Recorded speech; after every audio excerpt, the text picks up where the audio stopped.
Hey guys, welcome to today's video. We're going to be discussing the Tampa Bay Bucs and their path to winning the Super Bowl, how they can do it, why they can do it, and we're just going to be breaking down the Tampa Bay Bucs in this postseason. Before we get started, please drop a like and a sub. It would really help my channel grow. I'd really appreciate it. With that said, let's dive right into the video, and I hope you enjoy.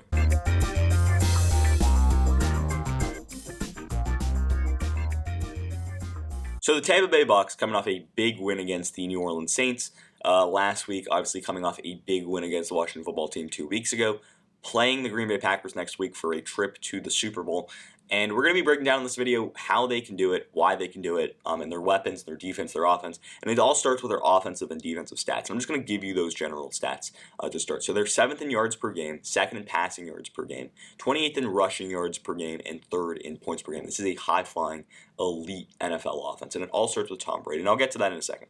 Defensively, they're 8th in points per game allowed, 21st in passing yards allowed, number 1 in run defense, 6th in yards allowed, and they are top 10 in sacks, and that's all because they're elite front seven.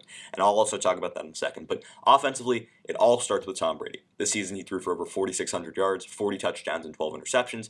And last week against the New Orleans Saints, he was 18 for 33 for 199 yards and 2 touchdowns. And we're going to need to see more of the same from Tom Brady. We're going to need to see his cool, calm, collected self against the Green Bay Packers. We're going to need to see that in the playoffs because that's really important. Tom Brady is the leader of this team. He is the heart and soul of this team. And without his success, this Bucs team has no chance. We need to see Brady play like he did in the last few weeks of the season where he was one of the NFL's best quarterbacks. And last week, I just didn't really see enough from him. I mean, I don't like him going 18 for 33 for under 200 yards. He did have 2 touchdowns, which, helped his stat line. But at the end of the day, he just needs to be a little bit better with the football and, be a little bit better at the end of the day. I like Tom Brady, though, and I think that if anyone can beat Aaron Rodgers at Lambeau, it is Tom Brady. Now let's go to the ground game. So they had 125 total yards on the ground last week against the Saints, and that was because of Leonard Fournette and Ronald Jones. This season, Fournette's had just shy of 400 yards and 6 touchdowns, and Ronald Jones has had just shy of 1,000 yards and 7 rushing touchdowns. And we saw a little bit more of Fournette than Ronald Jones last week, but both of them are great guys who can really pound the rock. And that is a huge part of this Bucs offense. I mean, being able to run the football allows for Tom Brady to set up the play action. Then you have Mike Evans, Chris Godwin, and Antonio Brown that can really do a lot out of that. Obviously, Fournette, Jones, 2 big, powerful, strong running backs. They're able to run downhill, and that's going to be important against a solid Packers run defense that's able to really be able to stop the run better than probably stopping the pass, I'd say. The Packers defense is good, and I'll get to that later in today's video.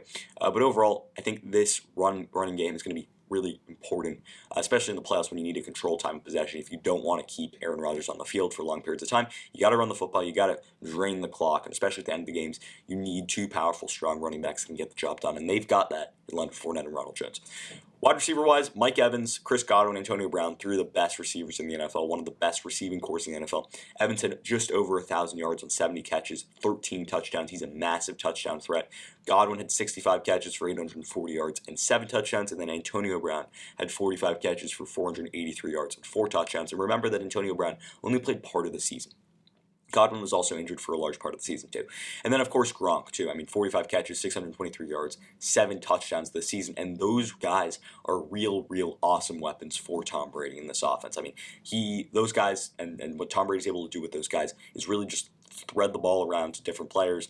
And really, if you want to shut down Mike Evans and Chris Godwin, you got to watch out for Antonio Brown and Gronk. If you want to shut down Gronk and Brown, you got to watch out for Godwin and Evans. I mean, they are so dynamic in open space and so dynamic catching the football and going deep downfield and for this vertical passing offense that Bruce Arians likes to run, that it really makes it hard for a defense. And that's something that the Bucs have to use to their advantage. They've got so many great weapons.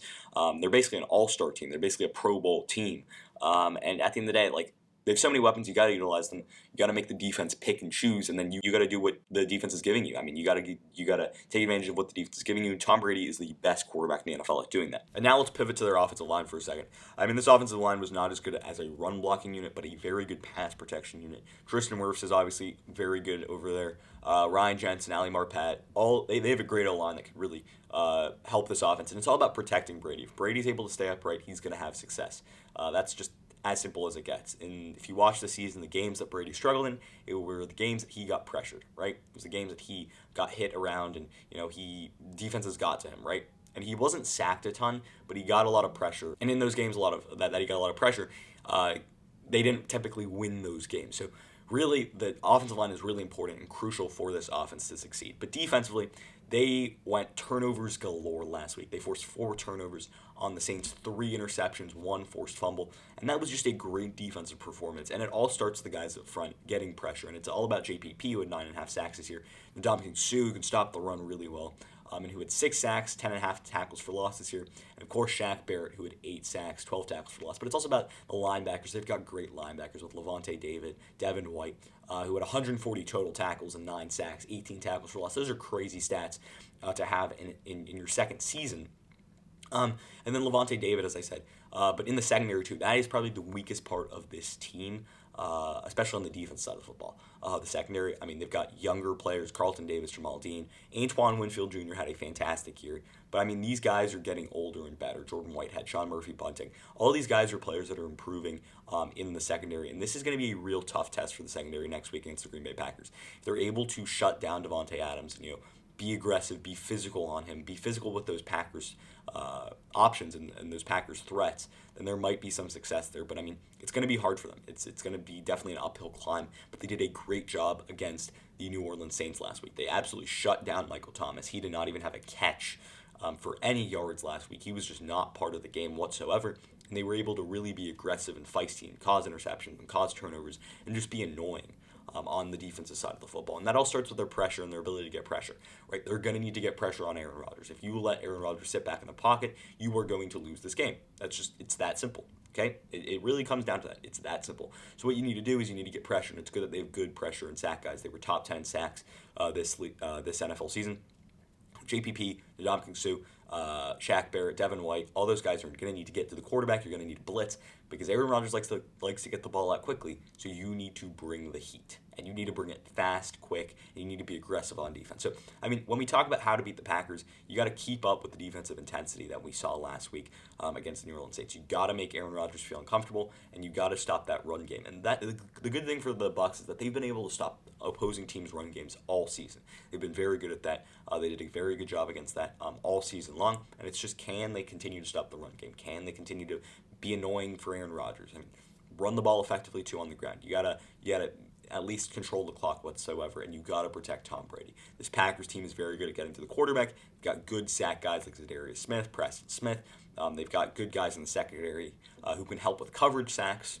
And overall, it's all about protecting Tom Brady. Can you protect Tom Brady? I mean, these weapons are going to show up. They do every single week. Mike Evans, Chris Godwin, Antonio Brown, Gronk are great. You got the running backs. And at the end of the day, it's this simple. To win in the playoffs, you need an experienced quarterback. They've got that. Tom Brady's an experienced quarterback. He's the most experienced quarterback in the NFL. And if anyone can take down Aaron Rodgers at Lambeau Field, it's him.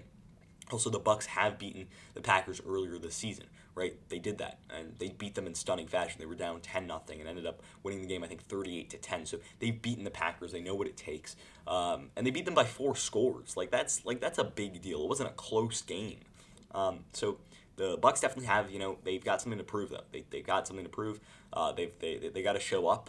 I still think that they still got a shot in this game. I mean, of course, they already beat this team earlier in the season, so of course they've got a shot in the game. But I mean, they got a solid ground game with physical running backs that could really help that team. And then of course Tom Brady. Anytime you got Tom Brady in your team, you got a chance, and that's what it really comes down to. Tom Brady can lead this Bucs team to the Super Bowl. They can lead them past a win in Green Bay. He can lead them into the promised land. And I mean, when you got Tom Brady, anything is possible. And you got the defense to complement Tom Brady, and this team is scary. It's just, can you beat the Packers next week? So with that said, that's pretty much going to end the video for today. I hope you enjoyed my analysis. If you agree with my analysis, if you don't, leave your comments in the comment section down below. I'd love to hear what you guys have to say. Also, if you're new around here, please drop a like and a sub. I'd really appreciate it. And with that said, I hope you enjoyed the video. And until next time, see ya.